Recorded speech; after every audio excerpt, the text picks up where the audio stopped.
महामंत्र ध्यान, हमने पिछली बार भी इसके बारे में जब विस्तार से बात की थी तो बताया था कि ये बहुत ही रहस्यमय और प्रभावशाली ध्यान है। ये तुम्हारी बॉडी माइंड स्पिरिट के संतुलन में ले जाने का ध्यान भी है और एक गहरे से गहरा हीलिंग मेडिटेशन भी है। ध्यान एक व्यापक घटना है। ध्यान कोई सीमित या बंधी बंधाई लीक पर चलने वाली बात नहीं है। कोई भी जब ध्यान की यात्रा में जाता है तो उसके अपने अनूठे ढंग हो सकते हैं, उसके अपने ही कुछ अनूठे मार्ग हो सकते हैं और प्रत्येक व्यक्ति को सहयोग भी अद्भुत और अपूर्व ढंग से मिलता है, जैसा पहले कभी नहीं हुआ होता। अर्थात दो लोगों के साथ आवश्यक नहीं एक जैसा ही कुछ हो, और यही सौंदर्य भी है कि प्रत्येक व्यक्ति भिन्न है और भिन्नता के साथ घटनाएं घटे। घर में बने कुएं की स्मृति अचानक बड़ी सहयोगी हो गई। सुंदर बात है, कुआं खाली है,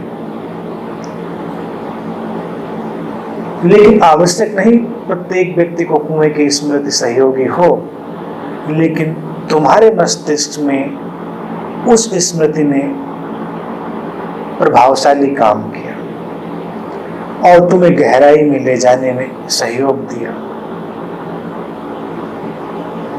वैसे देखा जाए तो कुआं भी बड़ा रहस्यमय है। कुआं खाली होता है धीरे धीरे, अर्थात जो आज कुआं दिखाई दे रहा है उसकी खुदाई की गई, उससे बहुत सारी मिट्टी कंकड़ पत्थर निकाले गए हैं, बहुत कुछ व्यर्थ का बीच से हटाया गया है और उस व्यर्थ के हटने के बाद एक खालीपन निर्मित हुआ, एक गड्ढा निर्मित हुआ। और जब ये व्यर्थ हटा और खालीपन बना तो धरती के छुपे हुए स्रोत फूट पड़ते हैं और कुएं में जल आने लगता है। कुआं तुम्हारे अंतर जगत की तरह ही है। अंतर जगत में भी तुम्हें कुछ करना नहीं है, कुछ बाहर से लाना नहीं है, क्योंकि जो स्रोत तुम्हें उपलब्ध होंगे वो पहले से ही वहां पर विद्यमान है, बस उनके ऊपर बहुत सारी धूल मिट्टी जम गई है। तुम्हारी बहुत सारी परतें मन की उसके ऊपर इकट्ठी हो गई हैं, उनको तोड़कर बाहर निकालना पड़ता है। कुएं के उत्पन्न होने में भी, कुएं के प्रकट होने में भी यही प्रक्रिया अपनाई गई। जल स्रोत कहीं से नहीं लाए गए हैं, वो वहां पर पहले ही थे। ऐसे ही तुम्हारे भीतर अपरिसीम शक्तियां हैं, तुम्हारे भीतर भी अकल्पनीय शक्तियों के स्रोत छिपे हैं, बस बाहर के व्यर्थ धूल मिट्टी को कंकड़ पत्थर को हटाना है। तो ये खालीपन बड़ा ही सुंदर और प्रतीकात्मक है। साधना केवल इस अपने भीतर भरे हुए व्यर्थ को हटाने की प्रक्रिया है। सार्थक अपने आप आता है, वो वहीं पर है। सार्थक कभी लाया नहीं जाता, वो है, लेकिन व्यर्थ को हटाना इतना आसान नहीं। कुआं तो आसान है कि तुम उसकी खुदाई कर डालोगे और वो हट जाएगा, लेकिन अपने भीतर जो खुदाई है वो सर्वाधिक कठिन है। इसीलिए तपश्चर्या और साधना कठिन मानी गई है। कठिन इसलिए नहीं है कि तुम्हें बहुत सारी विधियां और कर्मकांड करने हैं जो कि बड़े मुश्किल और दुरूह हैं। तुम्हें ऐसे ऐसे मंत्रों और प्रक्रियाओं से गुजरना है जो बड़े दुरूह हैं, ऐसा नहीं। वो सब भी मन का ही खेल है।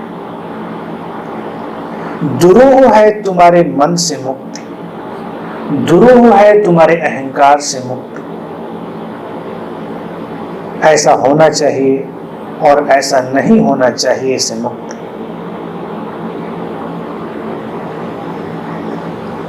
हुआ भी एक किस्म की मृत्यु है, यानी कि जो दिखाई दे रहा था वो मिट गया और फिर कुछ प्रकट हुआ। इसीलिए उसने तुम्हें सहयोग दिया महामंत्र ध्यान के पहले चरण में प्रवेश करना। पहले चरण में जो खालीपन का भाव है वो भी मृत्यु के जैसा ही है।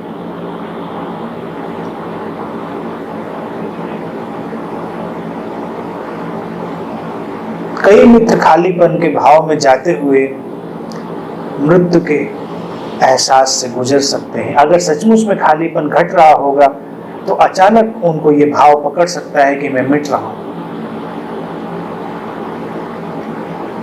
वस्तुतः तुम अपने धारणाओं, मान्यताओं और अहंकार से ही भरे हो और मृत्यु तुम्हारी इन्हीं धारणाओं, मान्यताओं और अहंकार को नष्ट करती है।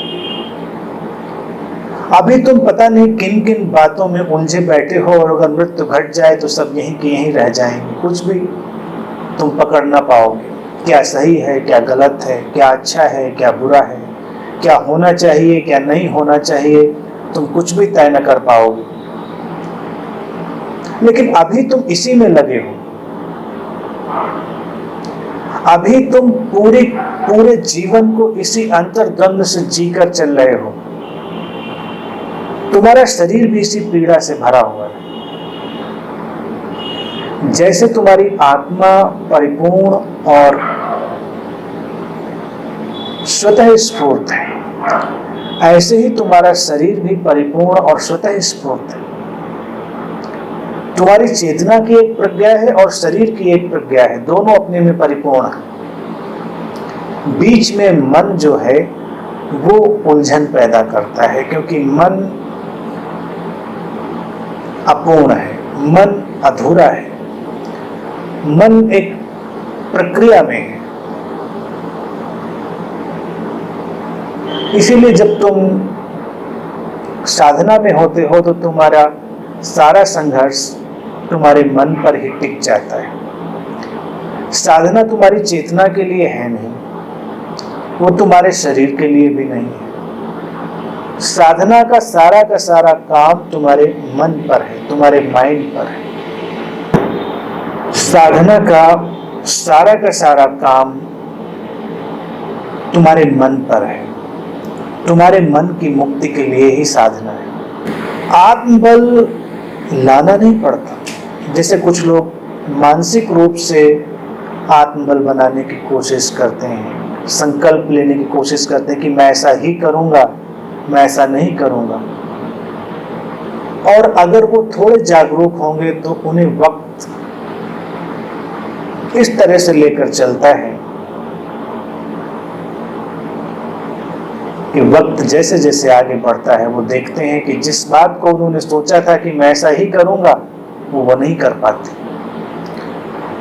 जो वो सोचते थे कि मैं ऐसा नहीं करूंगा, वो वही करते हुए पाए जाते। मन तुम्हें कभी भी आत्मबल नहीं दे सकता। मन बीच से हट जाए तो आत्मबल स्वतः स्फूर्त है, सहज है। और जब सहज होता है तब तुम सोचते भी नहीं कि मैं ऐसा करूंगा या मैं ऐसा नहीं करूंगा, वो है। जब तुम कमजोर होते हो तब तुम बहुत ताकत जुटाने की कोशिश करते हो, और जब तुम सचमुच में शक्तिशाली होते हो तुम्हें शक्ति का एहसास भी नहीं होता।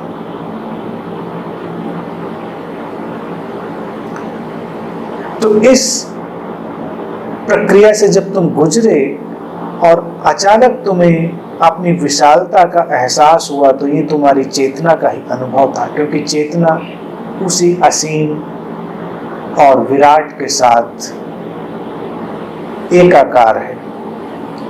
चेतना का अनुभव विराटता के, विशालता के अनुभव में ले ही जाता है। लोग पूछते हैं कि आत्म उपलब्धि क्यों नहीं होती, छोड़ता कौन है? तुमसे कहा जाए कि छोड़ दो पूरी तरह, लेकिन तुम कुछ ना कुछ पकड़ के रखो, कुछ न कुछ किंतु परंतु तुम्हारे भीतर रहेगा और वही तुम्हें अटका लेगा। छोड़ना बिल्कुल मृत्यु जैसा है, और ये आश्चर्यजनक नहीं है कि प्रेम भी मृत्यु जैसा ही हो गया है। प्रेम से भी लोग डरते हैं और मृत्यु से भी डरते हैं, क्योंकि दोनों एक जैसे हैं। हृदय की बात तो बहुत करी जाती है, लेकिन उसमें प्रवेश शायद ही किसी का होता है, क्योंकि वहां पर तुम्हें सब छोड़ कर आना होता है। जिसको कबीर कहते हैं कि जो अपना सिर उतार कर हाथ पर रख लेता है वही उसमें प्रवेश करता है। जो अपना सिर काट कर हाथ पर रख लेता है, यानी अपना तर्क हटा देता है, समर्पण में आ जाता है, उसी का प्रवेश होता है हृदय गुहा में। और फिर तो तुम्हें कुछ करना ही नहीं, फिर तो अस्तित्व ही करता है। पहले तुम कुछ करते हो एक बिंदु तक, फिर उसके बाद अस्तित्व करता है, फिर बस तुम्हें उसके साथ सहयोग करना होता है, बहते चले जाना होता है।